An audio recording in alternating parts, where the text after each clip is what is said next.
Mistakes beginner digital artists make. Hello everyone, welcome back to my YouTube channel. My name is YARTS and I've been a traditional artist for about 8 years and a digital artist for the past 4 years. Transitioning from traditional to digital art was quite the journey and I learned a lot along the way. In today's video, I'm going to share some common mistakes that beginner digital artists make and that I already made before and how you can avoid them. So, whether you're just starting out or looking to improve your digital art skill, this video is for you. Without further ado, let's dive in.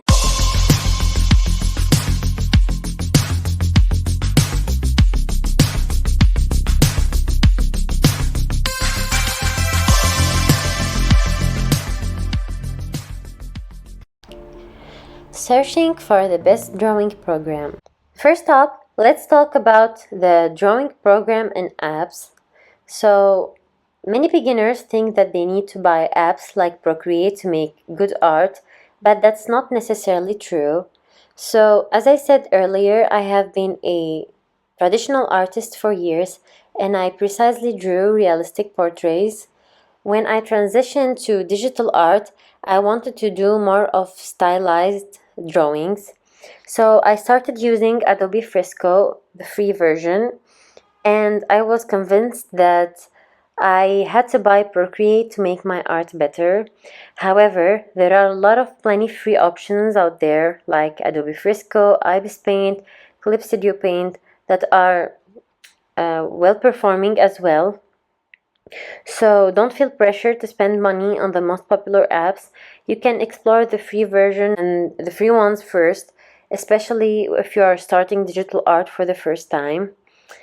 So, like, the most important part of creating good art isn't like the tool or the program you use, but how you use it. So, learning to make the most of whatever app you will have will benefit you more than spending money on an expensive new one. And plus, many free apps have communities and tutorials that can help you learn quickly. So before you dive into a paid app, give the free ones a try and see how much you can achieve with them. Finding the perfect brush. Next, let's address the obsession with finding the perfect brushes. Trust me, there is no magic brush that will make your art amazing. When I started, I downloaded hundreds of free brushes, as you can see here, and I thought that they would improve my work. In the end, I found myself using the default brushes most of the time, which will I show you later. I think that mastering the basics is more important than having a variety of brushes. The default brushes are designed to be versatile and to be used for a wide range of techniques. So instead of searching for perfect brushes, spend time practicing with a few basics one, and this will help you understand the properties of each one of them. Generally, these are the brushes that I use. So I use the sketch round brush, clean sketch brush, and 6B pencil for sketching. I use Studio Paint for line art, which is a default brush. I use the paint brush, which is a simple round brush as well, for coloring. For rendering, I use the sharp render brush that I downloaded from one of Green Spirit art videos. If I found it, I will link it down below. It matches my style and I love the texture of it. And sometimes I use the soft brush as well for a more soft rendering, and it works perfectly well. Not using references. Many beginner artists avoid using references thinking it's cheating. However, it's a valuable learning tool. In each digital drawing program, you will find a section for references. So in Procreate, it's under the setting section. I personally love to create a mood board containing colors, poses, and the character I would love to draw. Here I'll be drawing Nezuko-chan to explain the next mistakes that you should avoid. So going back to the references, I believe that they are perfectly well for studying, so you can see how the light interact with surfaces, how the shadows are casted, and how proportions work. So you should avoid drawing from your imagination, especially in the beginner stages. Then you will improve your muscle memory and you will build a mental library, and then you will be able to draw from your imagination. Using high saturated colors. So a common thing I see beginner digital artists do is using vibrant colors in their art. So saturated colors can be appealing. I use saturated colors sometimes, but using them too much can overwhelm your composition. So here you will have to learn about the color theory and how to balance your colors to make your art look more polished and professional. Looking at the color wheel, the more interesting colors that you can see when you just start are the more vibrant ones, but you should understand the hues, the values, and the other stuff that will make the color pops and not overwhelm the viewer. So here how I would draw Nezuko-chan. I won't draw her in her normal clothes, so to match my aesthetic and my stylistic choices, these are the colors I would choose for her. It's still the same basically idea.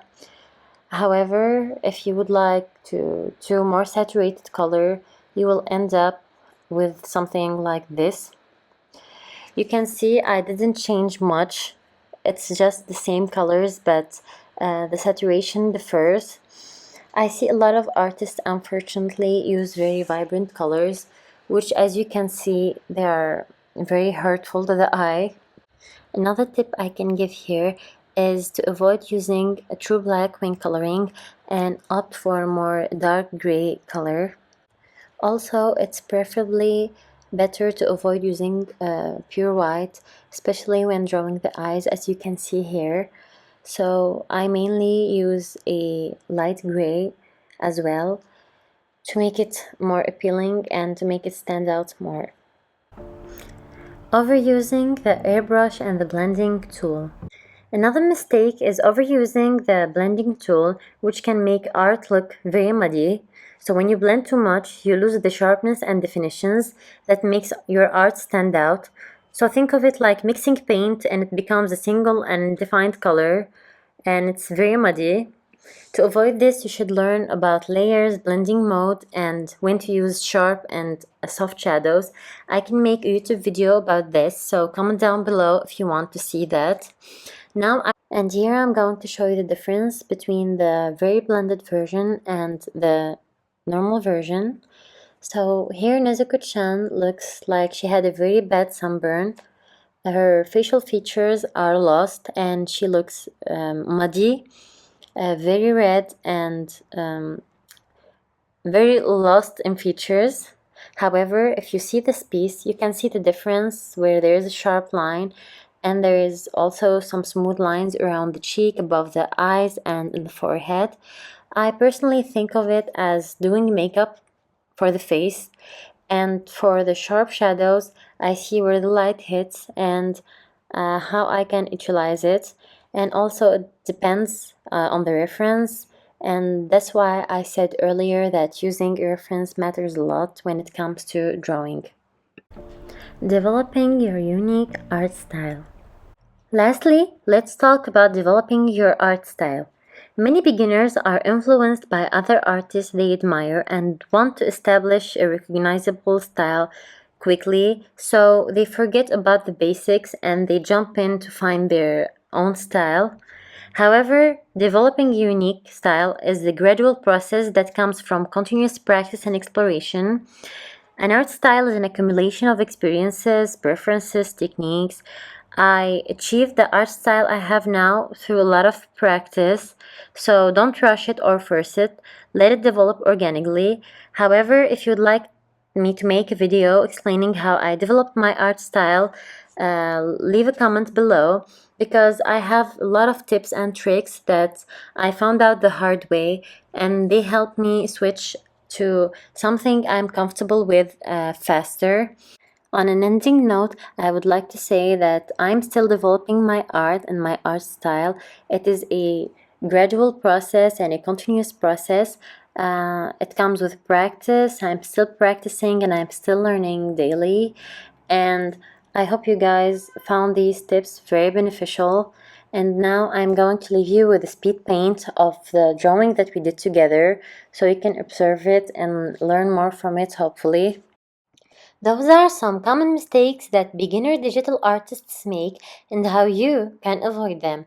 I hope you found these tips helpful. Remember, the key to improvement is practice and patience. If you enjoyed this video, don't forget to like, comment, and subscribe. Also, let me know in the comments if there is any specific topic you'd like me to cover in future videos. With that being said, thank you so much for watching and see you next time. Bye!